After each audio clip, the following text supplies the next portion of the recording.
What is good, Tesla family? It's Ray J back with another video. And in this one, I want to break down what's happening with Tesla, SPY, Nvda, the QQQ, and a couple of other tickers. I'm going to break down some big news involving Tesla, what's happening with big catalysts affecting the markets, what you should be watching for as time progresses.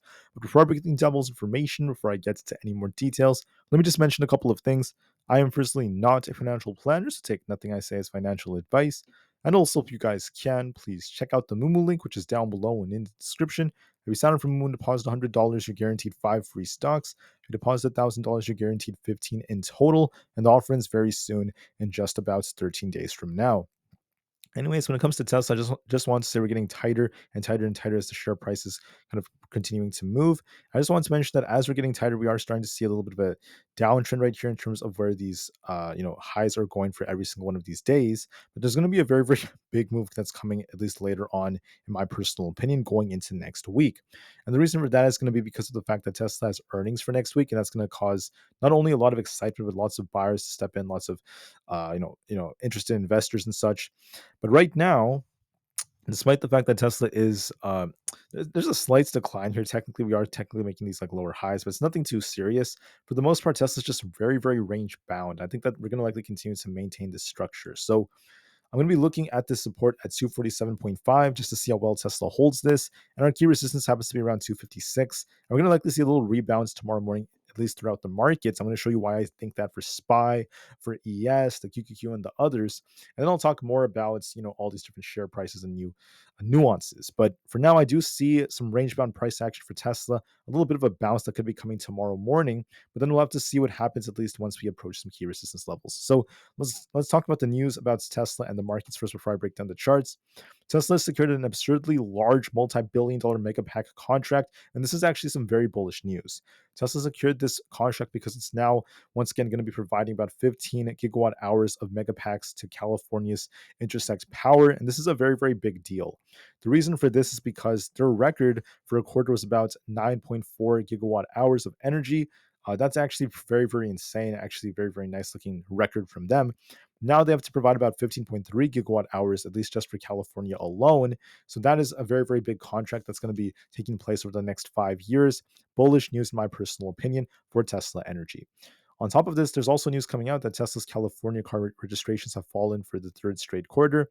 Not a surprise because of the fact that interest rates are still at high levels. It's still having its effect on Tesla, but despite that, different areas still are seeing bigger signs of demand. California is in its place of its own because of different factors that are affecting demand there, but it's not the end of the world in my opinion. I'm sure that California sales will continue to increase over time. High interest rates are still affecting them, not to mention other things out there, but I'm not necessarily too worried about this. Could politics be getting away? It's always a possibility. But like I said before, California is not all there is to Tesla sales. Even if this one region is slowing just a little bit for the last couple of quarters, it's not too bad. Even if the last month sales were not as great, it's okay because Tesla has so many more areas where it sells cars like crazy, like in Texas, other places out there. There's other countries as well. China's sales are also another very important factor. So they're going to be completely fine, especially when the robotaxi event comes out. I'm not too worried about this. This just makes a lot of headlines, at least regularly. Now, there's also news coming out, at least when it comes to the way the market's moving for tomorrow. Tomorrow being Friday, July 19th, 2024. We have Williams and Bostic giving speeches at 10:40 a.m. and 1 p.m. We'll see what they say. That's going to cause volatility. For tomorrow, I also want to mention that we have TSMC announcing, or sorry, today we just had TSMC announce their earnings. And then after close, we just had Netflix. Tomorrow's when we have American Express. So for TSMC, the share price is actually up just a bit because we actually saw some nice increases right over here. We also saw other signs of increasing demand, at least for the next quarter. You can see right here, revenue is currently at about $20.82 billion above expectations. Net income was also a nice beat, and net revenue is up 40.1%. So good looking projections as well. Strong demand. This could be affected by politics, so just be a little bit careful with that. But so far, so good from TSMC. Netflix is doing relatively well as well. You guys can see how we're starting to see memberships rising by about 34%. We saw a nice beat in EPS with $4.88 above expectations. Same thing with revenue of $9.56 billion. And memberships are also, once again, above expectations, with 17% being the revenue increase relative to the previous year. So nice growth in revenue and income, nice EPS and revenue, nice beat, and good amounts of growth in subscribers. Good news for Netflix moving forward. Tesla is going to be announcing earnings next week, so that's going to be huge for Tesla. I think that next week there's going to be a massive move. So if you're interested, there might be some big opportunities coming. Excuse me. Now, I also want to mention that the fear and greed index used to be greedy. Now it's just neutral because we're starting to see things neutralize a lot more buying. And I'll break down more information on the charts in just a minute. Momentum is currently greedy. It's now just greedy. It used to be extremely greedy. Now it's just greedy because we're getting closer to the 125 daily moving average, especially after SPY and the S&P 500 got a bit of a red day. On top of this, the puts and call option positioning is still at extreme greed, but it's now going upwards because for the last 5 days, we're starting to see a lot more put buying in the markets. A lot more shorts are returning. The VIX is seeing a nice breakout above its 50 daily moving average. This is a sign of strength, which is a sign of weakness for the markets. Last thing about SPY I just want to mention is we have a little bit over 700,000 of these calls expiring, and we have over 2.5 million of these puts expiring. So a lot of puts are expiring. 545 is max payment with a 3.56 put to call ratio. I'll be watching to see how things end up progressing from here. Volume is at about 110 million. That's once again above average. We also are starting to see a big shift right here. Short volume is also attempting to increase to about 65%. Also on Tesla, Morgan Stanley gave us an overweight rating. Barclays gave us an equal weight rating, so something else that's worth noting. And on top of this, the price price ratio is just kind of flat. It is higher than before because Tesla is stronger of a stock compared to where it was like many months ago. But it's not really seeing a sharp increase because Tesla is still kind of stagnant. It's kind of consolidating after so much upside since the start of July. We tend to see green about 50 or a little bit under 50, 49% of the time on Fridays. And then we also tend to see more volatility at 11 a.m. And then during the second to last hour of the day, Tesla tends to be more volatile. So that's what data is showing us right now. The question is, what's going to happen to the share price now? I'm just going to focus on that and less on all this data and news. What do I see for the share price? We look like we're going to try to rebound, and here's the reason why. So look at what happened for the last couple of days to Tesla. We actually have a very, very interesting trend. So right here, Tesla opened on Monday, it pumped and then dumped. Okay. Then Tuesday comes, Tesla pumps and then dumps because of some bad news, only to get bought back up. Okay. And then Wednesday, we pumped in the morning, then dumped before we got bought back up. Today, Tesla pumped it a little bit, consolidated, went a little bit higher, then it dumped. So what's the trend? We like to pump in the mornings and we like to dump in the afternoons. That's what Tesla's been doing for the last 4 days. So there's a very, very good chance we're going to see a similar trend, especially because we're basing at 247.5, holding this support very nicely. I think that Tesla's going to most likely start to consolidate for a little bit longer. I think we're going to be looking for a retest of 252.8, if not 255 in the morning. Then we're going to see some consolidation, some sideways price action. I think that's what Tesla's going to most likely do for one more day. Now, don't be too bored by it. You could still trade it, and there's still a lot you could do with Tesla. But I just want to call this out because going into the next couple of days, going into next week, there's going to be a lot of volatility coming very, very soon, and it's going to start on Monday. So Monday of next week, that's when we're going to see some crazy volatility because it's going to be the first Monday before earnings comes out. So for now, don't worry too much. If you see Tesla trading in a range, don't worry. It might just happen for one more day. Then we're going to be looking for some nice volatility. For SPY, on the other hand, I just want to mention that SPY is once again doing not the best of jobs in terms of its trend. It's actually looking a little bit more bearish in terms of its trend. However, the good news is we have some key supports to be watching for. Let me show you what they are. So basically, there's two major supports, 550.5 and also at 548. So if we end up losing 548, excuse me, I'll turn a little bit more bearish. As of right now, we're holding above 550, so that's a good sign. On the daily time frame of SPY, we're holding our 20 EMA, which is a sign buyers are stepping in. And we look at some time frames like the 4 hour, we're seeing some signs showing life, in my personal opinion. So we held our key support on SPY. We're actually above 550. I think we're going to likely see a rebound attempt to 555.65 tomorrow. If that breaks, we're going up to 558. If that rejects, we're coming back down to where we currently are. My gut tells me it's going to be a rebound in the morning, and then we'll have to see what the reaction is off 555, but I favor that even more. On top of this, when it comes to ES, okay, ES is trying to rebound too. We have a nice little liquidity grab right here. I think we could attempt to go a little higher and retest this resistance. So I think we could be looking for 56.25 as our next potential target on ES. If that breaks, we'll push a little bit higher. And if this rejects, we'll be coming back down. But I favor a little bit of an attempt to get back up higher. So watch for that very carefully on ES tomorrow morning. We're seeing some liquidity being grabbed here. This is looking to me like they're getting ready for an opposite move, an opposite direction. But we need confirmation first, so we'll see if we maintain the 5600s, and we might see a little rebound tomorrow morning before we get a reaction. For we also have the QQQ. QQQ is looking decent.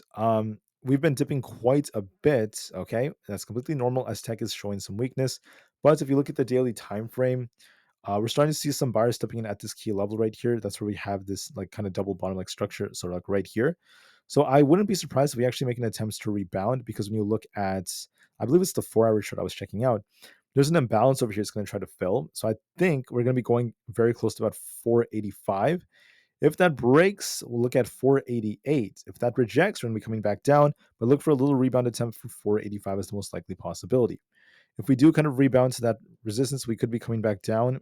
We'll have to see if that ends up being the case. I think there's going to be a rebound for the 485 area, then we'll see if we reject or not, but watch for that very carefully. If you want to be bearish, you want to see us basically lose 476. If that fails, look for 472. I'm not really favoring that yet. I think we might get a rebound first before we attempt to do something else. For Bitcoin, Bitcoin is trying to hold this support at 63,800. If we hold this, look for a rebound higher. And if we fail here, we're going back down to 62,500. So it's kind of trading sideways in the 63,750 area. We might continue to do so, but there is a risk of it dipping lower. So watch and see how this ends up reacting.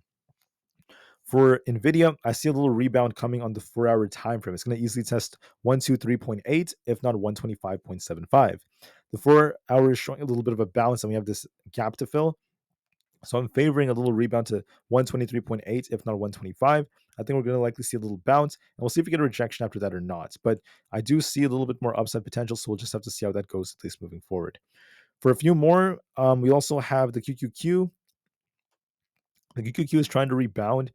One more thing I want to mention about the QQQ I forgot to mention is don't forget that this is going to be heavily dictated by a lot of tech stocks like Apple and others out there. And for tech is what's been underperforming in this market. We're seeing small caps and financials that are doing really well, but there's a sector rotation that's going on. And I think that the rotation is almost complete. So the money that's kind of like moving around is kind of like going to stay. And then we'll have to see where else the money comes from when we get tech attempting to rebound, if anything. For Apple, we also have 226's resistance. So I think that we're going to attempt to push for 226. If that breaks, 229 is coming. If that rejects, we're going to be coming back down. So watch for a little rebound attempt. On the daily time frame, we actually held our 20 EMA. So this is a sign that Apple's going to try to get back to 226, if not even higher levels. So look for a little rebound attempt and see how we end up moving. For other tickers out there, we also have Super Micro. This is looking a little bit more bearish. We have a nice double top like structure. We could be dipping a little bit lower towards this 775 area maybe later on. But before that happens, when you look at the 4 hour time frame, I think there's going to be a small rebound attempt. I think that we're going to attempt to retest a very, very key level, which is right here where this wick is, this 820 area. I think this is going to be retested, this 815 to 820 area. And we'll see if we get a rejection to, sink even lower. But I think look for an attempt for 820 and then see what kind of reaction we get. That's going to be key for Supermicro in my personal opinion. For SoFi is just it's barely holding its 20 EMA. If we were to end up losing this, okay, if we end up losing this very, very key support right here at 7.45, look for a dip all the way down towards 7.2. If we hold this, we're going to be looking for a move back up to 7.8. My gut is telling me, okay, my gut tells me this is going to hold its 20 EMA, and we could be looking for 7.8 all over again. For the IWM, we had 218 as key supports. If we hold this, we could be looking for a move back up towards 220. If we lose this, we'll be dipping all the way down towards 216. And if that fills us, we have this gap to fill all the way down to 213. So watch and see if 218 holds. If we hold this in the IWM, we're going back up to 220. My gut tells me it's going to be retesting that area. AMD is dipping right now, but just know that there might be a rebound attempt just like that of Supermicro. It has a very similar setup for about 159 to 160. Might see a retest of that before it continues to get a reaction, whether we reject or not. But look for a little bounce. For ARM, I know people are interested in this one. This is trying to rebound too. Same setup as Nvidia, same setup as Supermicro. Might be looking for a retest of 161.8, and we'll see if you reject or not. For Coinbase, we're trying to rebound. Make sure you watch resistance at 238, watch support at 232, and also at 229. Those are going to be your key levels. If we lose 229 in Coinbase, look for the gap fill all the way down to 219. If we break past 238, we're going to easily push into the 240s. I think 238 is going to be tested. We'll see what kind of reaction we get. So watch for that very, very carefully. For Amazon is trying to rebound as well. We actually have this nice little downtrend. I think we might rebound a bit towards 180, the 186 area. If that breaks, we're going up to 188.5. If we reject it, we're going to be coming back down. We'll look for a test of 188. I think we're going to likely see, sorry, 185. I think we're going to likely test it on Amazon 185. For Meta, so Meta has been dropping really hard for the last couple of days. It's been like this for quite a while. And the reason why this is important is because it's been very weak compared to the market. So because Meta has been underperforming, it's now finally time for Meta to start getting a bounce. That's why Meta is outperforming finally. So look for a test of 486 in my opinion. I think we're going to be going all the way up here. If that breaks, look for 495. If that rejects, we're coming back down, but look for a little bit of a rebound. I find that to be very probable.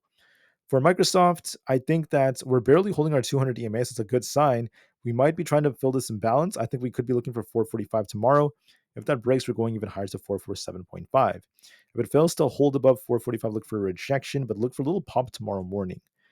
For Google, we're barely holding 178. If we lose this, we're going all the way down to the imbalances here towards, I would say, 176. If we hold 178, we could be rebounding up here towards 182. My gut is telling me we're going to try to rebound to 182 and hold the 200 EMA, but just to be safe, watch for confirmation. So far, buyers are stepping in, so I'll just have to see how it goes. For GameStop, GameStop is actually dipping a little bit, so we're going to be looking at this key support right over here. If we end up losing support at 26, I'll be looking for a dip all the way down towards 24. And if we hold this, we could try to rebound. I think this could be forming kind of like a cup and handle like structure, but it might dip a little bit lower before anything else. So look for some downside before we try to bounce. Watch that very, very carefully. For AMC on the 4-hour time frame is looking a little bit more bearish. Look for a test of 5.23. I think it's going to try to test 5.23. If that breaks, we could actually push higher. If we reject off 5.23, we're going to be coming back down. So look for a little rebound and possibly a rejection is the most likely possibility because AMC has a double top and it's looking a little bit weak. With that being said, guys, I wanted to make that very, very clear that that's what's going on. We also have a couple more coming out. We have DJT trying to rebound after we had the RNC and such. So we have this imbalance to fill at 40. We might actually be pushing up for 40.6. Look for a little rebound. There's no guarantee it lasts forever as we still have this gap to fill down here. So maybe this is just a temporary rebound for later on it comes back down. The VIX is breaking out. It's actually holding with its 4-hour 200 EMA and also the daily 200 EMA. This is a good sign that the VIX is trying to break, but look for 16 as resistance. If you reject there, we're coming back down. If we break it, I think 17 is our next target, at least from a technical standpoint. So watch and see the reaction we get off 16. For the 10-year treasury yield, um, we're just kind of trading sideways. It's been sideways for the last 3.5 days. So we'll have to see what kind of reaction we get. Still going to be very, very patient. So give this some time. But that's all I'm seeing for now. For the dollar index, the dollar is trying to rebound. Make sure you look for a test of 104.47. If that breaks, we're going up to 104.7 as well. So I think the dollar is trying to hold support at 103.5. I think we might get close to 104.7. I think it's going to test on the daily time frame, and then we'll have to see what kind of reaction we get. Because one thing worth noting about the dollar is it loves moving around its 200 EMA. So we rejected many times off our 200. Other times we broke through it. So in this case, it's going to try to rebound, but we'll have to see if we get a rejection. So maybe it rebounds a bit. When it rebounds, this could be a little weaker for the market. So maybe the market does see an interesting reaction. But if we get a big rejection right here and we start dipping, that could cause the market to basically bounce. It might cause the market to actually rebound. If it breaks through this and starts pushing higher and breaking out, that could be a bearish signal. So we'll just have to wait and see. Anyways, the market may actually rebound a bit tomorrow morning, but there's going to be some resistance we have to test. So watch for that. So that's what most stocks are going to likely do when it comes to like the QQQ, SPY, ES, and the others tomorrow morning. For Tesla, we're just consolidating. So I think it's going to continue to consolidate for an extended period of time. But just know that I'm not too worried about that. I wouldn't panic at all because we're going to see a very big reaction tomorrow, not tomorrow, on next week. Next week is when the big reaction is going to come, depending on how earnings ends up going. We have earnings coming out. As we approach earnings, there's going to be a lot of volatility starting on Monday. I expected. So get ready. That's why Tesla's very tight right now. It's getting ready for the big move. It's coming soon. So we'll just have to see how things go. Thank you for listening, guys. Hope you guys have a good one. I'll see you guys very soon on the next video, which should be coming out tomorrow before the market opens. Until then, have a great day and peace out.